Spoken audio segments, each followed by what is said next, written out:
Eastern Market is the country's oldest and largest public market, hosting over 250 vendors and 50,000 weekly patrons on average. Its Wholesale Night market draws roughly 30 farmers and services over 50 unique wholesale buyers.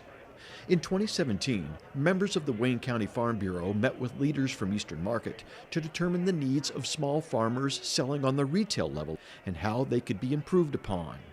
One concept surfaced was helping move those retailing to wholesaling. And from that meeting, Baskets to Pallets was formed, a year-long program using professional resources and tools to help farmers consider selling wholesale. Quane is the Regional Food Hub Director of Eastern Market and Program Lead for Baskets to Pallets.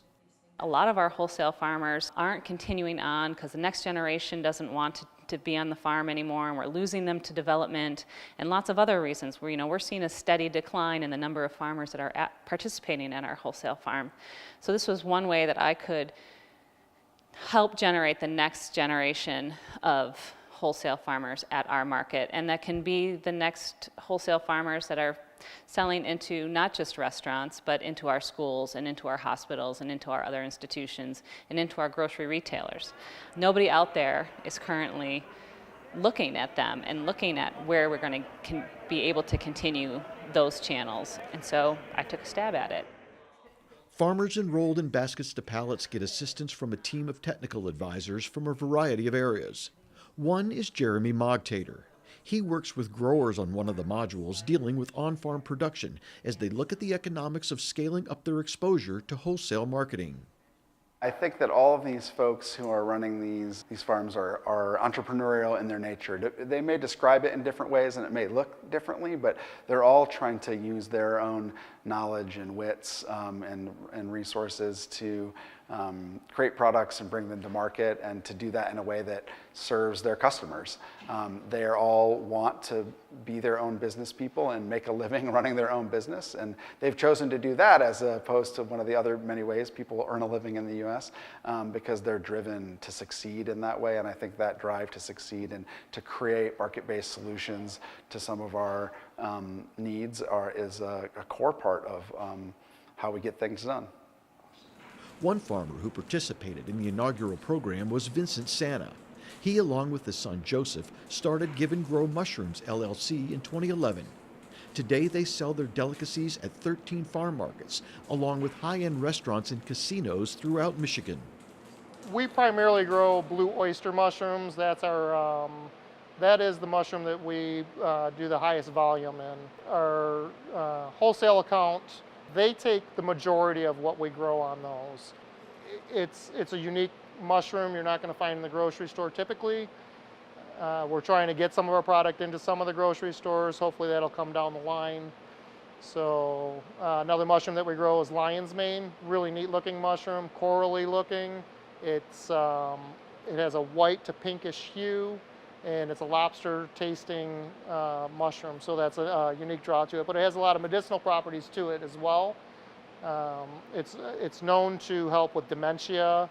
It actually helps repair myelin sheaths in the neuroreceptors in your brain. So there's a lot of progress in that mushroom as far as the medicinal benefits to it. Each farmer, whether he or she operated a small incubator farm or an 80-acre plot of land, received a micro-grant from the Wayne County Farm Bureau as part of the program to help fund machinery or other farm projects.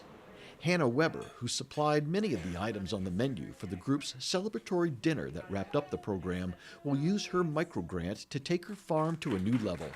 She owns and operates the Land Loom, growing a diverse array of vegetables during the warm months, along with salad greens. And December through March, she raises Hoop House winter spinach, all which she sells through farm markets, CSAs, and to several restaurants in Ann Arbor.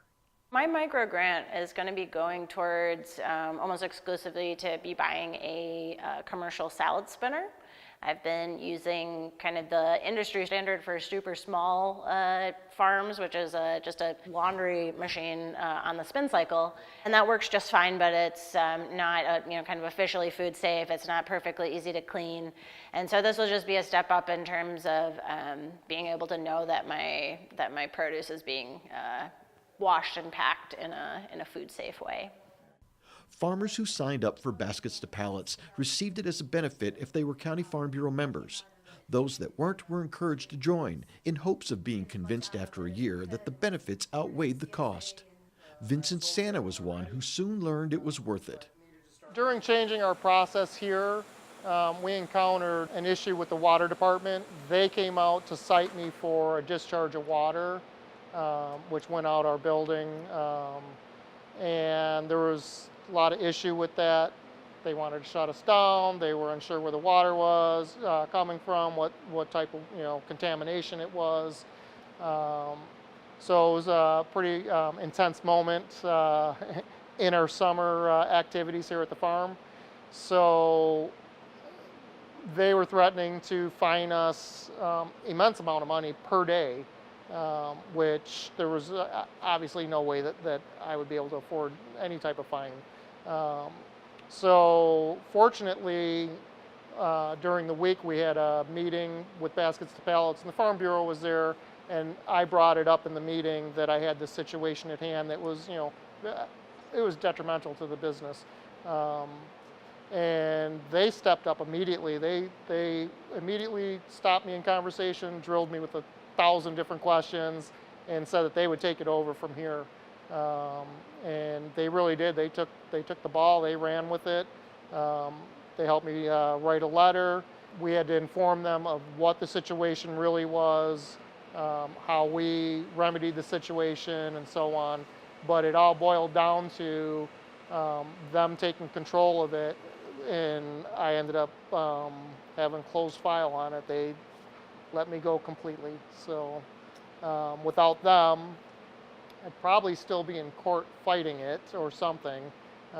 So I'm pretty fortunate that they just stepped right up, willing to help, no questions asked. They got right on it.